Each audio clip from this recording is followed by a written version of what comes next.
O vídeo que você vai ver a seguir é um vídeo onde você vai sentir um pouco aliviado em relação a tudo de ruim que está acontecendo na política brasileira nesses últimos anos. Esse vídeo é uma espécie de lava-alma de nós, todos brasileiros de bem, que está cansado de tanta injustiça. Esse vídeo é referente à sabatina de Paulo Gonet, lá no Senado, que aconteceu no dia de ontem, e que o trecho que eu vou trazer aqui é do Flávio Bolsonaro, que foi cirúrgico, direto, sem medo, e rasgou o verbo, jogou na cara, e deixou pelo menos o brasileiro de alma lavada e com vergonha o senhor Paulo Gonet. Fica com o vídeo, no final eu peço que você comenta, deixa seu comentário, também compartilha, e observa no trecho do vídeo a cara do Paulo Gonet diante da fala de Flávio Bolsonaro. Um abraço. Paulo Gonet, eu quero lamentar a sua recondução. Muito.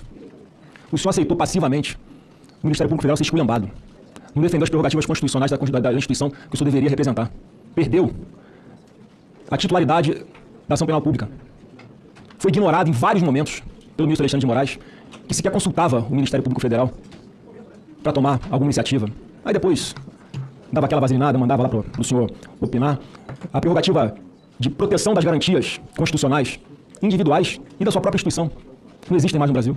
Não é o Ministério Público que decide, mas é o senhor que instrui. Eu deveria instruir o processo, que nem está fazendo mais. Quem faz é o ministro Alexandre de Moraes em vários processos. Eu acho que, eu digo isso com tristeza no coração, os membros do Ministério Público Federal devem ter vergonha do senhor hoje. Muita vergonha. Eu falei para Vossa Excelência no gabinete, por ocasião da outra sabatina, que Deus estava lhe dando uma oportunidade do senhor desfazer todas as injustiças que o senhor fez enquanto estava lá no TSE, representando o Ministério Público Federal. O senhor fez ao contrário. O senhor perseguiu. O senhor entrou num jogo sujo. Uma pessoa que, para mim, é doente. Mas o senhor está lá. Parece cumprindo ordens dele. Eu quero dar só um exemplo de como é que o senhor não merecia estar sendo reconduzido. Teve aqui nessa Comissão de Segurança Pública o senhor Eduardo Tagliaferro fez um monte de denúncia. Uma específica em que ele cita nominalmente o senhor, que foi a seguinte. Ele teve uma matéria do Metrópolis no dia 17 de agosto, que vazou uma conversa daquele grupo de empresários que apoiavam o presidente Bolsonaro. Dia 17 de agosto, essa matéria.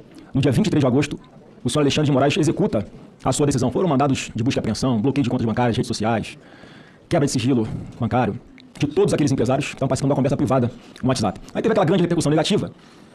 Então o ministro Alexandre de Moraes, como havia dado uma decisão apenas com base numa matéria jornalística, ele vai tentar requentar a sua própria decisão. Ele pede que o seu juiz auxiliar, o Ayrton Vieira, solicite ao Tagliaferro para preparar um mapa mental, para ajudar na fundamentação da sua decisão. E ele mostrou pra gente aqui, na Comissão de Segurança Pública, eu estava sentado ali, onde o senhor está, ele mostrou pra gente que recebeu um monte de documentos para que ele produzisse esse mapa mental nos dias 26, 27 e 28 de agosto. Ele fez o mapa mental no dia 29 de agosto, mostrou pra gente aqui os metadados, para comprovar que o documento tinha sido produzido naquele dia. E sabe qual dia o Alexandre de Moraes afastou o sigilo da sua decisão, porque estava tudo sob sigilo? No próprio dia 29. Ele provou pra gente aqui que o Alexandre de Moraes fraudou a própria decisão dele. Ele tinha dado uma decisão com base numa matéria de jornal, estava sob sigilo. Ele usa uma estrutura de combate à desinformação do TSE para refazer a sua fundamentação e depois da publicidade. Aí no meio do caminho, o Tagliaferro mostrou pra gente aqui que recebeu mensagem do senhor Lucas. Você conhece o Lucas, né? É seu assessor. Seu próprio assessor, procurador Gonet. Cobrando o Tagliaferro. Abre aspas. Dr. Paulo Gonet, vice-PGR, me pediu para entrar em contato com você, Tagliaferro, sobre um assunto que ele tratou com o ministro Alexandre hoje cedo. O ministro Alexandre de Moraes tratando com o senhor de uma investigação que não lhe caberia. Ao juiz cabe julgar.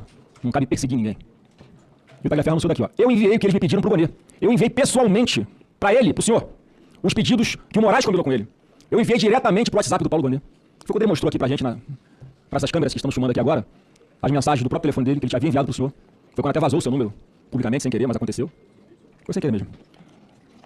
E diante dessa grave denúncia, senhor Paulo Gonet, o senhor próprio está envolvido. O que o senhor fez? Tu quiser responder agora? O senhor fez alguma coisa? Nada, né? O senhor não fez nada. Ou pior, o senhor começou a investigar o próprio Tagliaferro. O senhor denunciou o Tagliaferro depois do que ele denunciou aqui.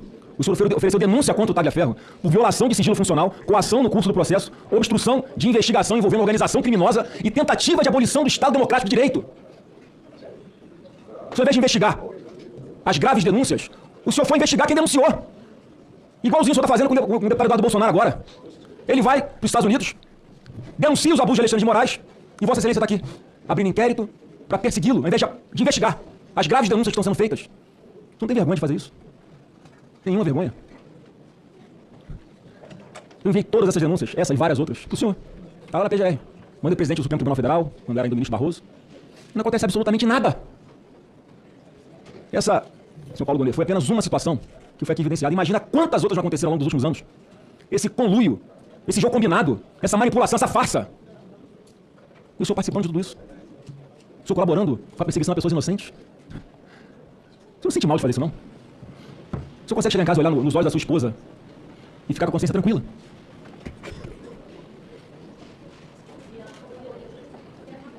Tudo isso que o senhor está fazendo, em conluio com alguns outros do Supremo Tribunal Federal, é absolutamente nulo no Estado Democrático de Direito de verdade. E o jogo combinado dá um ar de legalidade. Não, o colegiado decidiu, tudo combinado.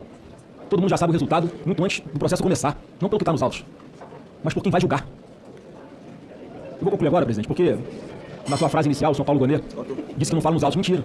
Não fala fora dos autos. Mentira. O senhor não só fala fora dos autos, como o senhor atropela o Congresso Nacional. Quando declara já de antemão, sem nem saber que texto está no seu projeto de anistia, que a anistia é inconstitucional. Eu vou lembrar o senhor que lá em 1988, os constituintes de 1988 elencaram inicialmente 5 crimes que eram insuscetíveis de anistia: terrorismo, tráfico de drogas, tortura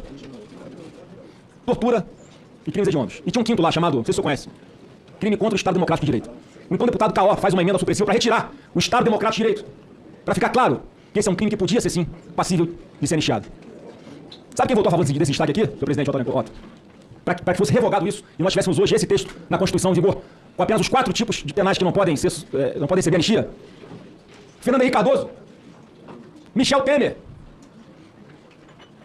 todos esses que hoje arrotam para dizer que essa anistia é inconstitucional, como o senhor fez antecipadamente. Vários outros ícones da esquerda, porque já sabiam que naquela época, Lula também, já naquela época, isso podia ser usado de forma distorcida como está sendo usado hoje. E eu quero deixar uma pergunta, reflexão para o senhor para concluir, presidente Alencar. O senhor vai mesmo tirar uma prerrogativa aqui do Congresso Nacional? Eu queria que o senhor notasse essa pergunta para responder. O senhor vai tirar a prerrogativa do Congresso Nacional para fazer o processo de impeachment contra ministro do Supremo Tribunal Federal? Porque o que está sendo dito já pela imprensa, não sei como é que a imprensa fica sabendo se o senhor não fala, né?